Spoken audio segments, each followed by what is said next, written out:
का स्टार्ट होता है 3 दोस्तों को दिखाते हुए, जिसमें से एक लड़की का नाम एलेक्स होता है और वो इस मूवी का मेन कैरेक्टर भी है। अब ये तीनों दोस्त एक साथ प्लान बनाते हैं कि किसी घर में ये लोग चोरी करेंगे और घर भी कोई ऐसा वैसा नहीं बल्कि जहाँ पर बहुत ज्यादा सिक्योरिटी है। लेकिन एलेक्स को इससे फर्क नहीं पड़ता क्योंकि इसके पास इसके फादर की वजह से इस घर की चाबी होती है, क्योंकि इसके फादर सिक्योरिटी कंपनी में जो होते हैं। अब ये तीनों दोस्त वहाँ से कुछ जरूरी सामान लेकर वापस आ जाते हैं, लेकिन जब आगे उसे बेचने जाते हैं तो उसके ज्यादा पैसे नहीं मिलते क्योंकि ऑब्वियसली ये सामान चोरी का होता है। तो इससे ये तीनों होपलेस हो जाते हैं। लेकिन एलेक्स का मेल फ्रेंड इन सब से कहता है कि परेशान होने की कोई बात नहीं, मेरे पास एक और आइडिया है। वो उन्हें एक ऐसे घर के बारे में बताता है जहाँ पर एक बुरा आदमी बिल्कुल अकेला रहता है और वहाँ से चीजें चोरी करना बहुत आसान है। वो इन्हें बताता है कि इस बूढ़े आदमी के पास $3 लाख हैं और अगर ये हमें मिल गए तो हमारी जिंदगी बदल जाए। लेकिन एलेक्स कहता है कि नहीं यार, मैं अब तंग आ चुका हूँ, क्या हम कोई दूसरा काम नहीं कर सकते। ये टॉपिक यहीं पर क्लोज होता है और जब एलेक्स अपने घर आता है तो उसे उसकी फीमेल फ्रेंड का मैसेज रिसीव होता है।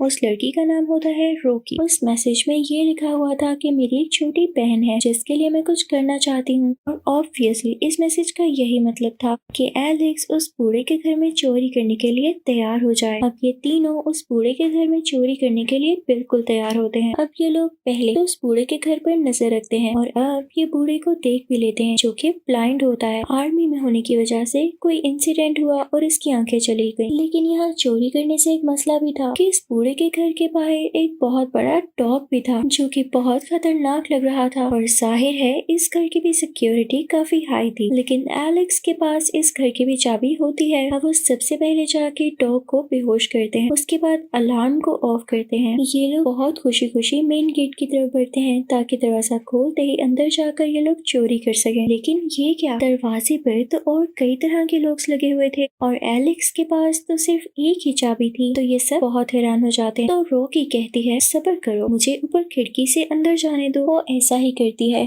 खिड़की का शीशा तोड़ते हुए अंदर चली जाती है और बाकी दोनों भी। अब एलेक्स का मेल फ्रेंड सीधा उस बूढ़े के रूम में जाता है ताकि उसको भी बेहोश कर सके और मजे से चोरी कर सके। लेकिन उसके कमरे में जाते ही वो बूढ़ा उठ बैठता है। ये तो डर जाता है कि कहीं बूढ़े को मेरे आने का पता न चल जाए। लेकिन बूढ़ा आदमी क्योंकि ब्लाइंड था तो वो इस लड़की को नहीं देख पाता। वो तो टीवी बंद करने के लिए उठा था, तो इसलिए एलेक्स का दोस्त जो काम करने आया था वो कर देता है। वो वहाँ पर बेहोश कर देने वाली गैस छोड़कर वापस आ जाता है। अब ये तीनों एक साथ फिर से हो जाते हैं और इनको एक दरवाजा नजर आता है जिस पर लॉक लगा होता है। तो ये समझते हैं कि शायद $3 लाख इसी दरवाजे ही पीछे हैं। लेकिन वो ताला इतना मजबूत होता है कि किसी तरह से भी टूट नहीं सकता था। तभी एलेक्स का दोस्त अपनी गन निकालता है जिसे देखकर उसके बाकी दोस्त बहुत हैरान हो जाते हैं कि ठीक है हम चोरी करने आए थे, लेकिन अपने साथ वेपन लाने का मतलब क्या था। किसी ने देख लिया तो उसे साफ शक हो जाएगा कि हम यहाँ पर चोरी करने आए हैं या इस बूढ़े को मारने आए हैं। एलेक्स ये कह के तो गुस्से से वहाँ से चला जाता है, लेकिन उसका दोस्त वो ताला शूट करके तोड़ देता है। तभी वहाँ पर वो बूढ़ा आदमी आ जाता है जिसे वो लड़का बेहोश कर आ रहा था। लेकिन लगता है इस बूढ़े आदमी की सेंसेस काफी तेज थी और हाँ वैसे गोली की आवाज से कौन नहीं उठता। अब बूढ़ा इनकी तरफ बढ़ने लगता है। वो उससे पूछता है कि तुम कौन हो, यहाँ कैसे आए हो। लेकिन एलेक्स का दोस्त कहता है सॉरी, मुझे आपके घर में नहीं आना था, मैं गलती से आ गया हूँ, अब जा रहा हूँ। तो बूढ़ा उससे कहता है रुको, कहाँ जा रहे हो,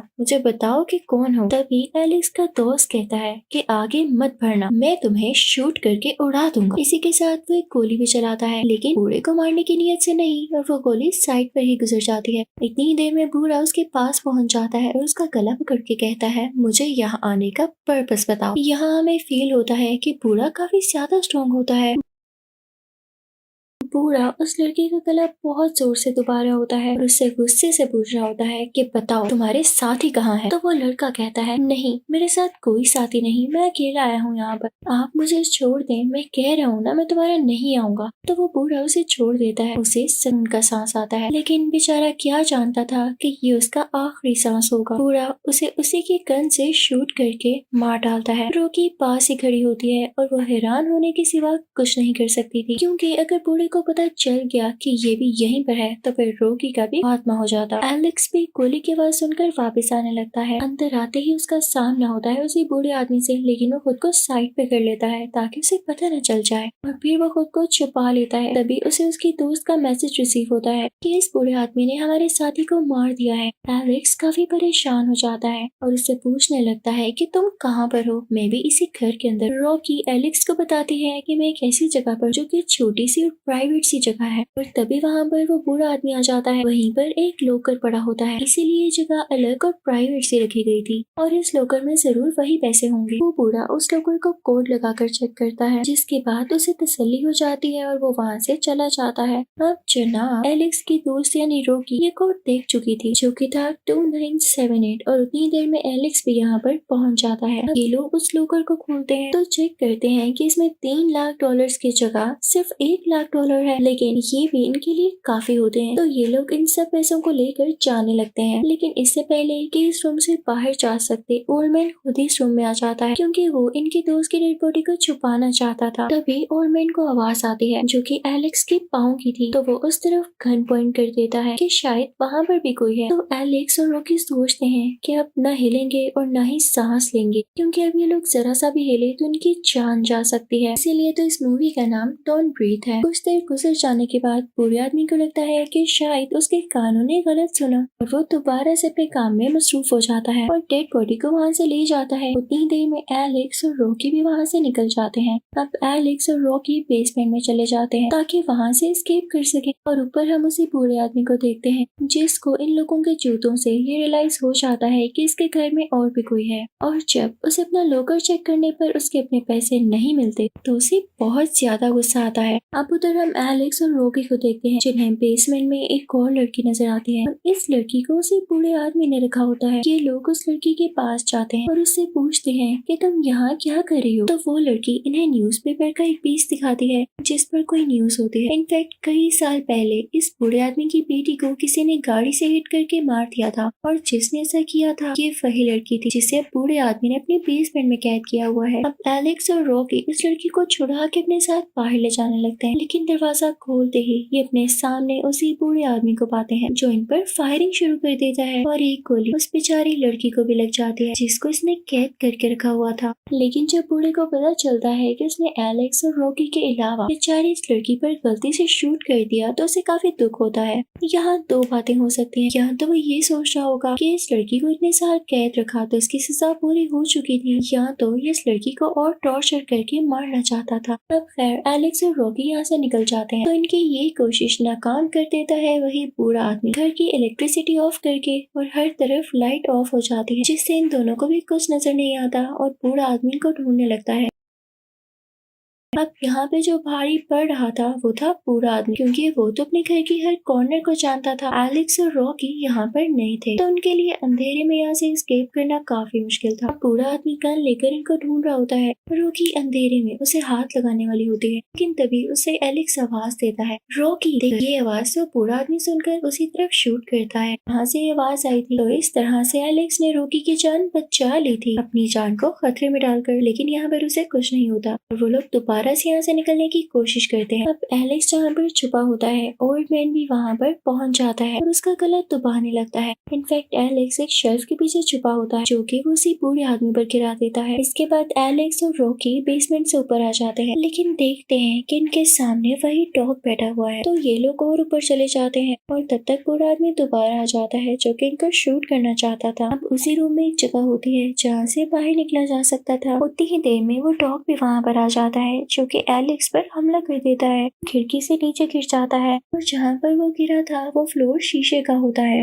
यानी नीचे वाले रूम की रूह। तो उसकी आवाज से पूरे आदमी को पता चल जाता है कि ये लड़का यहीं पर है। वो उस तरफ शूट करने लगता है तो शीशा टूटकर नीचे गिरने लगता है। तो अब एलेक्स उस बूढ़े आदमी के सामने था, तो बूढ़ा आदमी इसका फायदा उठाते हुए एलेक्स को एक बड़ी सी सीजर के साथ मार डालता है। अब हम रॉकी को देखते हैं जो कि टनल से होती हुई जगह पहुंच जाती है, लेकिन तभी वहाँ पर डॉग आता है। तो रॉकी भी अपनी जान बचाते हुए वहीं पर जंप कर देती है और ग्लास रूफ के ऊपर आकर गिरती है। वो यहाँ बेहोश हो चुकी होती है और मैन उसे पकड़ लेता है और उसके साथ बहुत बुरा सलूक करता है, उसे मारता है। यहाँ पर रॉकी बेहोश हो जाती है और जब उसे होश आता है तो अनएक्सपेक्टेडली वो बेसमेंट में उसे जगह पर कैद होती है जहाँ पर पिछली लड़की कैद दिखाई गई और उसे और इसको भी बूढ़े आदमी ने कैद किया होता है। यहाँ पर वो बूढ़ा आदमी उसे बताता है कि मैं अपनी बेटी को बहुत मिस किया करता था और मैंने उस लड़की को भी इसीलिए यहाँ रखा हुआ था क्योंकि उससे मेरी बेटी होने वाली थी। मुझे मेरी खोई हुई बेटी वापस मिल जाती, लेकिन तुम लोगों की वजह से मुझे उसे मारना पड़ा। मुझसे बहुत बड़ी गलती हो गई और अब इस गलती की सजा तुम भुगतो जब तक मेरी एक और बेटी नहीं हो जाती। रॉकी काफी डर रही होती है। तभी हम देखते हैं कि एलेक्स जिंदा होता है। इनफैक्ट जब बूढ़ा आदमी उसे सीजर से मार रहा था तो एलेक्स ने अपनी बॉडी के ऊपर अपने दोस्त की बॉडी रख दी थी और बूढ़े आदमी को ये लगा कि जैसे उसने बॉडी के अंदर ही सीजर मारी है, वो आकर बूढ़े आदमी पर बड़े से हथौड़े से वार करता है और उसके हाथ बांध देता है। फिर वो रॉकी को अपने साथ लेकर ऊपर आ जाता है ताकि फाइनली यहाँ से दूर जा सके। अब ये लोग यहाँ से निकलने ही वाले होते हैं कि तभी वो बूढ़ा आदमी भी पीछे आ जाता है और एलेक्स को शूट करके मार डालता है। रॉकी दरवाजा खोलने में कामयाब हो जाती है। बाहर सुबह का टाइम होता है और रॉकी भागते हुए आगे निकल जाती है। उसके साथ चुराए हुए पैसे भी होते हैं, यानी $1,00,000। वो ये सब अपनी बहन के लिए कर रही थी और उसे जल्द घर पहुँचना था, लेकिन उस बूढ़े आदमी का कुत्ता यानी डॉग उसके पीछे लग जाता है। रॉकी उसे गाड़ी में बंद कर देती है। अब वो आगे जाने ही वाली होती है कि तभी वो बूढ़ा आदमी वहाँ पर दोबारा आ जाता है और उसे पकड़कर यानी किडनैप कर अपने साथ ले जाता है। तभी रॉकी को एक आइडिया आता है कि क्यों ना वो घर में लगे हुए सारे अलार्म्स को ऑन कर दे और जब हर जगह से शोर होगा तो इस बूढ़े आदमी को ये नहीं पता चलेगा कि मैं कहाँ पर से गुजर रही हूँ। वो ऐसा ही करती है और जब बूढ़े आदमी को कुछ समझ नहीं आती तो वो उसे मार मार कर जख्मी कर देती है और वहाँ से भाग जाती है। इस बार भी वो पैसों को नहीं भूली थी। उसके जाने के बाद वहाँ पर पुलिस भी आ जाती है और अब शुरू होता है मूवी का लास्ट सीन, जिसमें हमें क्लियरली दिखाया जाता है कि रॉकी अपनी बहन को लेके कहीं जा रही है एक नई जिंदगी स्टार्ट करने के लिए। तभी रॉकी न्यूज में देखती है उसी बूढ़े आदमी का घर और न्यूज में ये बताया जा रहा होता है कि रात को 2 चोर आए थे। उन्होंने बूढ़े आदमी को काफी जख्मी कर दिया, लेकिन अब बूढ़ा आदमी होश में आ रहा है। तो बूढ़ा आदमी ये कहता है कि हाँ 2 चोर जरूर आए थे, दोनों लड़के थे, लेकिन मैंने उन्हें मार दिया। शुक्र है कि मेरे घर से कुछ चोरी नहीं हुआ। और वो पता है क्यों ऐसा कहता है, क्योंकि अगर वो पुलिस को ये बता देता कि मेरे घर से पैसे चोरी हुए हैं तो रॉकी पकड़ी जाती, और जाहिर है अगर रॉकी पकड़ी जाती तो वो भी पुलिस को सब कुछ बता देती कि ये बूढ़ा आदमी क्या करता आ रहा है, ये तो अपने बदले लेने के चक्कर में। इसीलिए यहाँ पर बूढ़े आदमी ने समझदारी की। इसी के साथ इस मूवी का यहीं पर एंड होता है। Thank you for watching.